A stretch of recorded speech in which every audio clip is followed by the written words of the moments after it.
All right, and as the search continues for a potential serial killer in Stockton, fear is rising in that community. Some neighbors are now turning to social media for support and information that might be able to crack the case. ABC 10's Bridget Biorlo is in Stockton with the latest.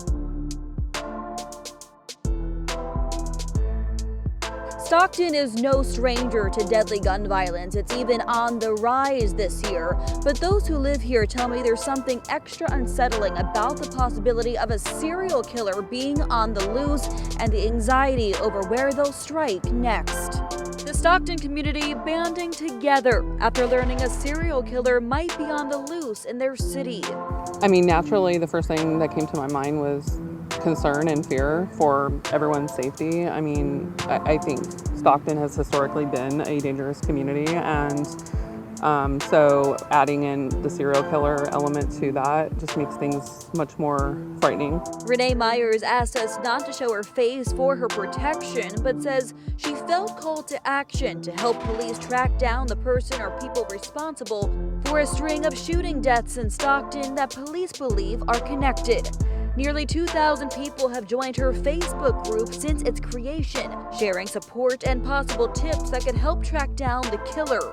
I want people to know that their voice matters. What they see in the community, it may really be the one missing element to solve this puzzle.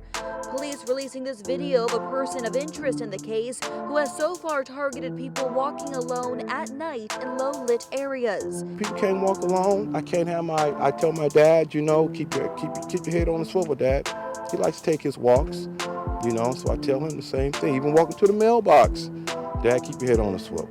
And with anxieties growing, neighbors hope investigators work fast to take the shooter off the streets. It really sad. It hurts. To think about, now you got to worry about somebody that's walking the streets that's actually harming people. That's the worst thing you can think of. So I'm hoping he's caught soon, so everybody can get back to their normal thing.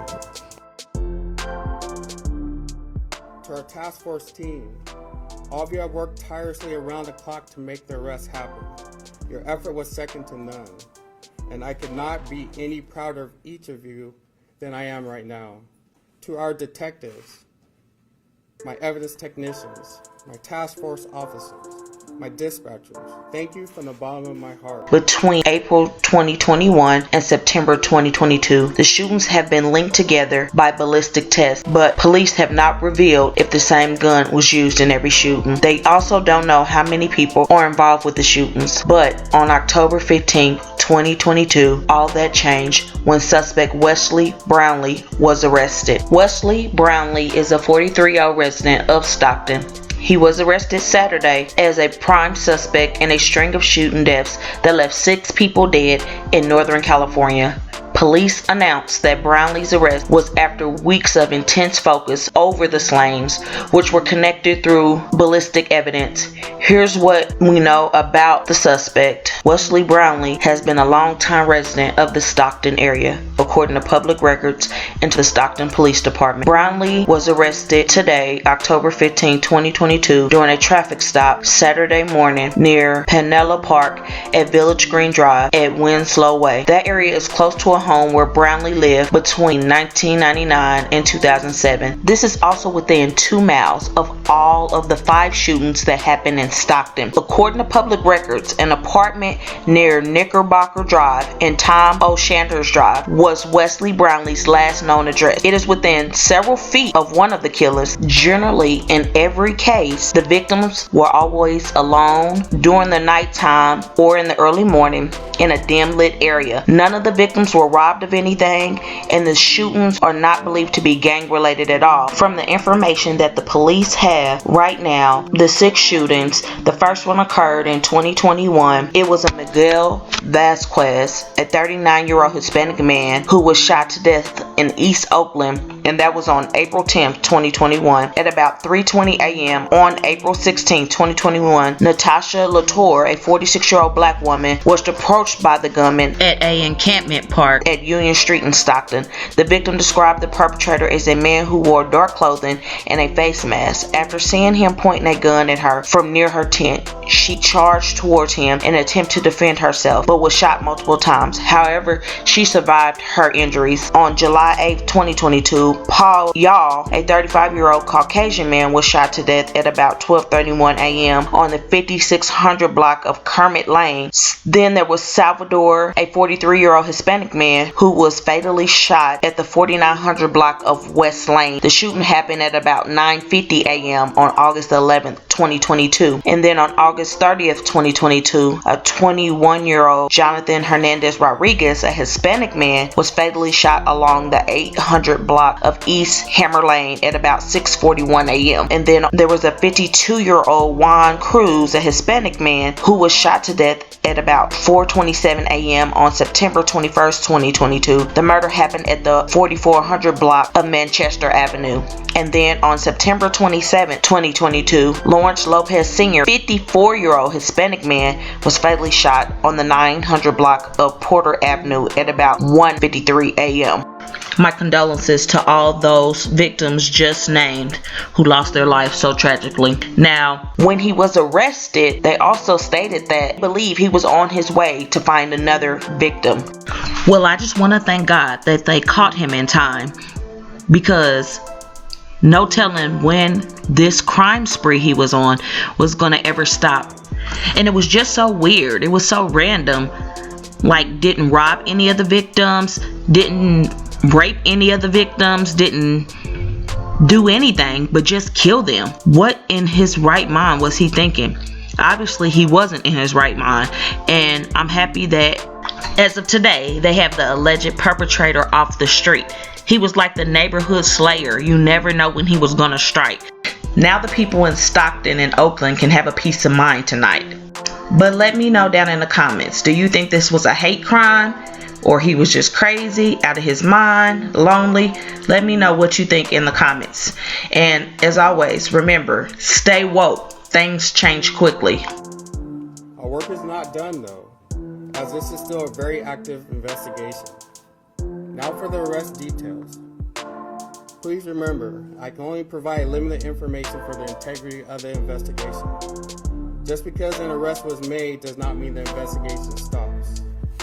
We now have to have a successful prosecution for our victims and their families. For the last 2 days, I have met with our victims, their families. I can't go into our conversations, but our talks were very emotional.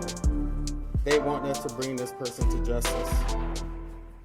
I'm honored to tell them and all of you that we have an all-star team of district attorneys and lead detectives who will bring justice for the families.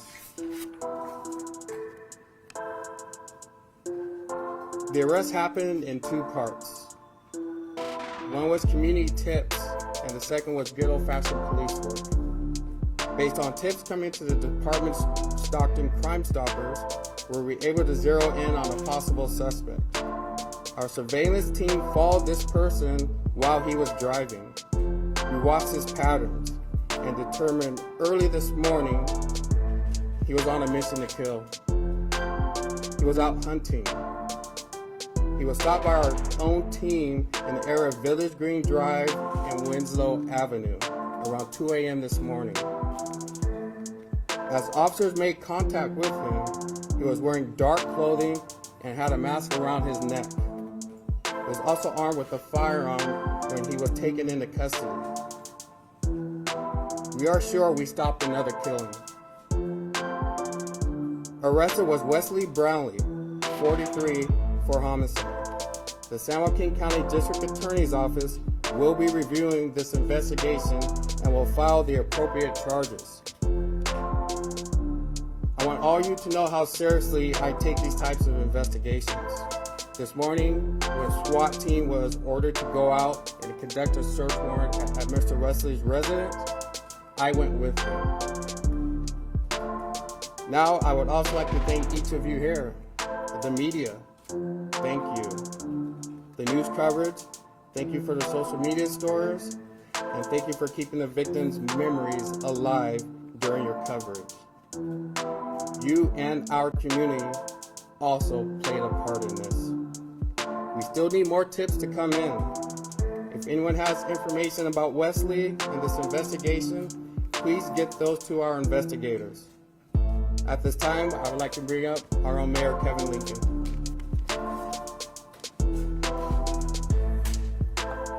First and foremost, I want to thank you, Chief, for your leadership, for assembling the multi-agency task force, District Attorney's Office, all those who were involved to help get this community to where we're at today.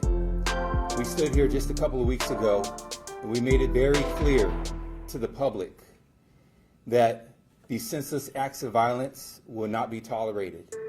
And that even though there wasn't any words that we could say that would bring back the lost loved ones, the least that we could do is do our part to help bring justice. And here we are today.